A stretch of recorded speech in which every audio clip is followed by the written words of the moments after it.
Life in Germany has its highs and lows, especially for expats. The country is going through economic struggles right now. Companies are cutting back, layoffs are happening, and hiring freezes are in place. With all these challenges, it's easy to see why some might say that you won't survive Germany. Add to that the struggles of adjusting to a new culture, language, and system. It's a lot. But there will always be problems, whether it's dealing with bureaucracy, learning a new language, or even facing racism. The first step is identifying the challenges. From there, figuring out what can be solved and what cannot. Not everything will have a solution. For example, racism. It's real and something you may encounter. While we can't fix it overnight, we can learn to cope and respond effectively. I'll share tips to that later on in the video. By the way, if you're new to the channel, my name is Essen. I'm a researcher, and on this channel, we discuss how to succeed financially in Germany. Germany has a lot to offer, but it's not without its hurdles. If you are in Germany or trying to move here,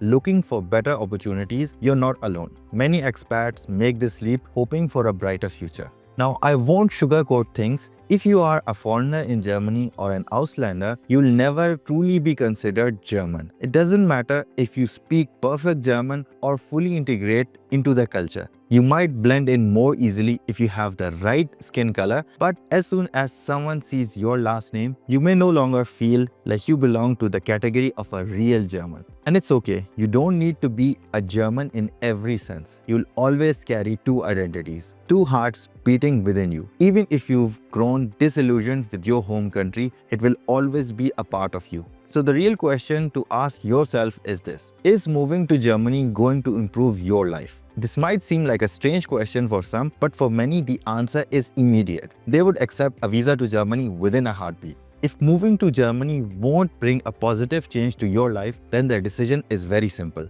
don't move. But if the answer isn't a clear no, then it's important to understand that staying and thriving in Germany requires more than just optimism. It requires strategy. Think of it this way: every problem you face, whether it's struggling with the language, dealing with the bureaucracy, or adjusting to the cultural norms, it's an obstacle you can learn to overcome. It's not about solving everything at once, but about tackling each challenge step by step. It won't happen overnight, but progress will come as soon as you break things down into simple and manageable steps. Let's start with one of the foundational steps, the German language. Now, language is often one of the biggest hurdles for expats in Germany, and it's easy to see why. German isn't the simplest language, but it's the gateway to almost every aspect of daily life, jobs, friendships, and even doing daily tasks like grocery shopping or visiting the doctor. Now, you don't need to be fluent right away.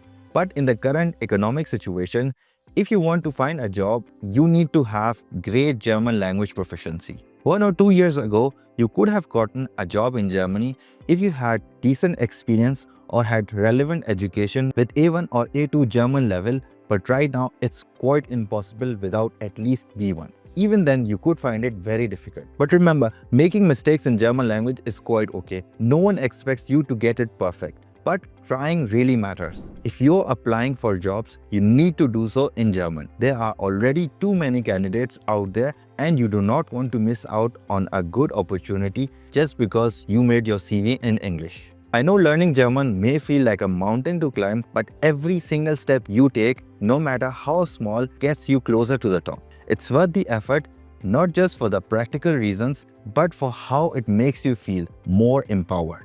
Okay, let's address one of the harder topics, racism. It's something many expats worry about, and it's a reality for some. But not every uncomfortable situation you face will be about racism. Imagine this: you're sitting on a bus and someone doesn't sit next to you. Your first thought might be that it's because who you are. But pause for a moment. That person might just want some space or prefer to stand. Similarly, if someone stares at you, it doesn't always mean that they're being rude or judging you. They might simply be lost in thought or looking at something behind you. Now at this point, most of you would be shouting at the screen saying, "This idiot doesn't know anything about Germany." There is so much racism in Germany. Trust me, I know. I'm not trying to sugarcoat the reality or dismiss anyone's experiences. I just wanted to start with a positive perspective. So let's revisit the bus scenario. It's one thing if someone quietly avoids sitting next to you, but What if they go further? What if they shout racist slurs or make derogatory comments? How do you handle situations where there's no room for doubt, where the hostility is clear? This is where things get complicated. Racism exists and you will likely encounter it in some form during your time in Germany, as you would in many other countries. It can be subtle, like an unwelcome glance, or overt, like verbal abuse or even exclusion from opportunities. When these moments happen, and they will, it's important to remember a few things. First, you are not at fault. Racism is a reflection of the other person's ignorance and biases, not of your worth or identity. Second, you don't have to tolerate it. Germany has strict anti-discrimination laws, and if you experience outright racism, you have the right to take action.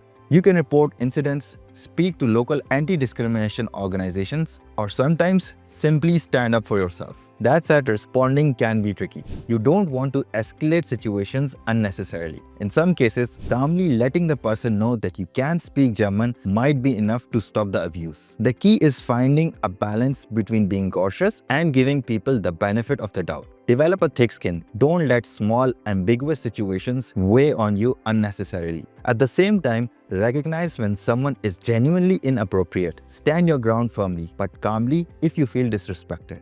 It's important to build resilience, and one of the best ways to feel confident in a new system is by knowing your rights. Germany has clear laws, but navigating them as an expat can be tricky, especially when dealing with bureaucracy. Please hit the like button if you're getting value from this video and consider subscribing. Gesetze im Internet is my favorite source to check out whenever I have a question regarding my rights. I know it's not a great looking website, but trust me, you will thank me if you're not already familiar with it. Let me give you an example from my own case. Many years ago, I wanted to apply for the Niederlassungserlaubnis, or my residence permit in Germany. I went to the Ausländerbehörde with all of my documents to apply for it. The young lady at the counter was, I assume, quite new because she told me that I needed 60 months of contributions in my pension insurance. I told her, yes, that's true for other cases, but I was applying based on my blue card, and as I had a B1 certificate, I was eligible to apply for PR in just 21 months. She insisted that I had incorrect information. I was prepared and I had come with receipts. I opened this website, went to the Residence Act, and went to 18C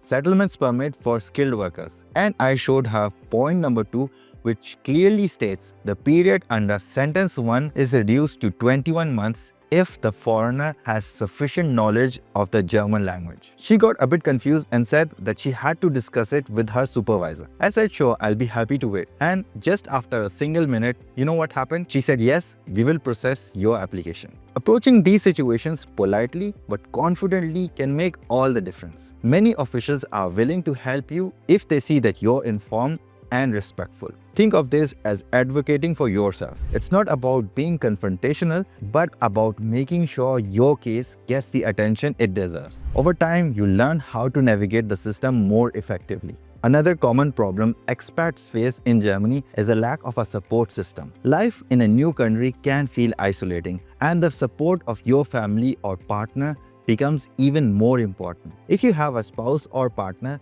involve them in your journey. Empower them to take an active role in settling into life here. Encourage your spouse to learn the language and explore opportunities for work or personal growth. Even small wins like attending a language class or joining a local group can boost their confidence and make them feel more connected. Communication is key. Talk openly about the struggles you're both facing, whether it's finding a job, adjusting to cultural norms, or dealing with homesickness. Sharing responsibilities and supporting each other's goals will help you both feel more grounded. And remember, your family's success is tied to yours. A strong, supportive home environment can make the challenge outside feel less overwhelming. Build the foundation together, and it's one of the most powerful tools you'll have for navigating life in Germany. Now let's talk about money. Finances might not be the most exciting topic, but in Germany, getting them right can make or break your experience. The cost of living in Germany is high, and managing your expenses wisely is essential for staying on track. Start with the basics. Have an open and honest discussion about household finances. Talk to your spouse or family members about your monthly income, fixed expenses, and saving goals. If you're sharing responsibilities, make sure everyone is on the same page.